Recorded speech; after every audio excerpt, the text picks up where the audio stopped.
want to get your thoughts in terms of, when you and your teammates get off to the kind of start you did tonight. How does that change the game, or maybe the flow or the energy? What do you think? Yeah, I think that was also something that was part of the game plan, was kind of had to jump on him tonight. Apollo, the last 5 games, has been averaging about 36, 37 minutes. So we knew a way to kind of tap into his legs was playing at a faster clip, getting up and down. But I think, we kind of learned from last game, Northwestern, with a little bit of a flatter start. Teams aren't just going to go hand it out and give it to you, so had to make sure everybody was ready off the rip. But I think the guys did a good job preparing for this one. Jim. If I get all three of you guys to answer this just for some different perspectives, I don't need to remind you that 4 months ago you guys were picked to finish like tied for 12th in the Big Ten. We don't care. I'm just curious, even if you don't care, here's my question. What do you think people underestimated the most about this team? I don't know, toughness. We're resilient. I mean, we really, honestly, we didn't care at all with the rankings. So we knew what we had in that locker room, and we were going to go game by game throughout the season. And we knew that every night we were going to give 110% effort, and we knew what we had, and we really did not care what other people thought. So. To pick up on that, I feel like a lot of people just go based off of names. So people seen a lot of names leave, and then see names come in that they didn't really know. And then a lot of people didn't really know the names that we already had here too as well. So I feel like everybody was just basing it off the names that they seen leave. And then everybody can have those opinions off of those names, but you never know what you have. And we knew what we had, like Nolan said, so that's why we, once again, don't pay attention to that stuff.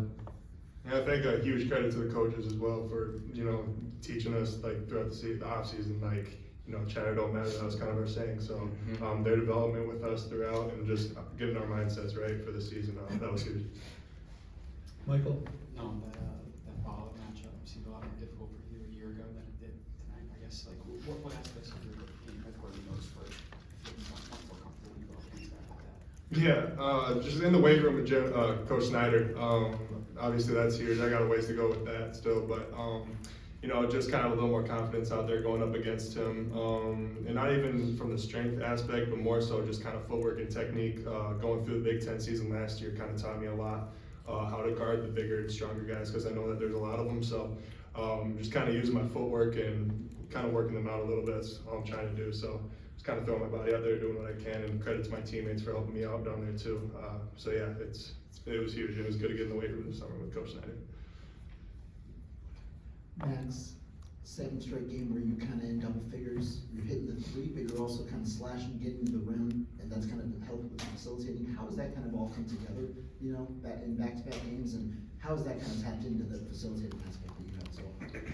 Staying aggressive, knowing all these dudes trust me, all the coaches trust me, put me in positions to be successful.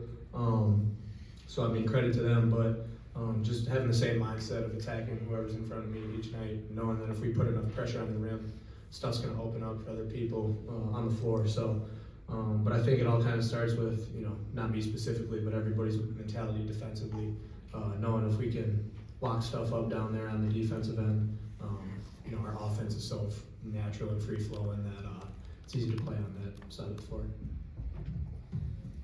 Ben? Max, I know you guys do team defense quite a bit, but I know Steve took Ballo's playing last year a little personally. It seemed like he was aggressive right from the start against him, and that kind of helped open up other things defensively. What did you see from Steve in attacking that matchup, and how that helped the rest of you kind of start flowing to Ballo and shutting him down tonight? Yeah, like you said, I think Steve kind of took that personally, what happened at Arizona last year. We all kind of felt a little bit embarrassed by how we performed there. And we knew he was going to be a huge part in getting the win tonight and shutting him down and kind of slowing him down as much as we could. But I want to give credit to both, Nolan, Steve, Gilly for banging around in there, Greppy coming in there at the end. Just being grown men and playing Big Ten basketball. He's massive, he's huge, arms go forever. So it can be maybe a little bit daunting, but I thought our 4s and 5s did a great job taking that challenge head on and really digging in defensively and shutting him down for the most part tonight. Michael? Even offensive rebounding can be if you just can get a hand on it, tap out.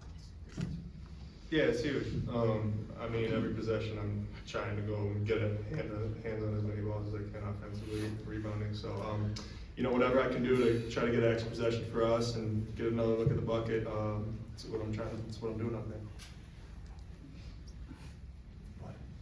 Kind of for any one of you three, transition has been, you know, a big part of the last 2 home games. You guys get out to 19-2 starts. How is that, and also feeding into the crowd, kind of helped you guys get out to starts where you guys don't really look back after that? Transition is a big key, especially like when Claire said we wanted to tire Ballo because we knew how much he played, and we just know like teams really struggle with our running, like because our bigs run. It's not just our guards; it's all 5 running down the court, and like with the spacing that we have, it's just like it's fun to play with, especially when we come home and do it, and the crowd is feeding into it. Like just in playing with that joy, like we have fun when we get to run in transition. So that's why we keep working on it, making sure we condition and then make the other team have to guard it. Well said, Cam, what's working for you so well in the corner this season, especially? I mean, you're knocking down everything. You know, all of you guys are laughing about it. Honestly, just being ready. You know, I feel like my last 2 years here, I wasn't always ready to shoot, and my teammates are actually finding me. So, you know, just me being ready and having that confidence to knock it down. And my teammates always have the confidence in me. If I miss one, they tell me to keep shooting and make the next one. So, you know, just having that confidence in all the work. Like, if you've seen how many shots I took from the corner, you'll know why. It's going in a lot. In the back, for any of you guys, when you guys hear the crowd chanting MVP for Carter, kind of how cool is that? What does that mean? to the team? unbelievable. It's beautiful. Love it. And kind of how much of a spark does he provide? Kind of what does he mean to you guys? It's hard to put into words, but I mean, I want to put Kamari, it's like kill him. Kamari in that category too. The energy level and just the commitment to everything that goes into the game plan raises. The bar does not drop, everything gets put to another level. It's just the work finally, you know, showing, like getting shut down on the extra hours in the gym, in the weight room, you know, in the sauna, whatever you had to do to get yourself better every single day. It's finally come out and we're all happy. Yeah. You know, I don't want to speak for everybody, but man, it's awesome. It's awesome to see, for sure. Any more questions for the players? Thanks, fellas. Appreciate y'all.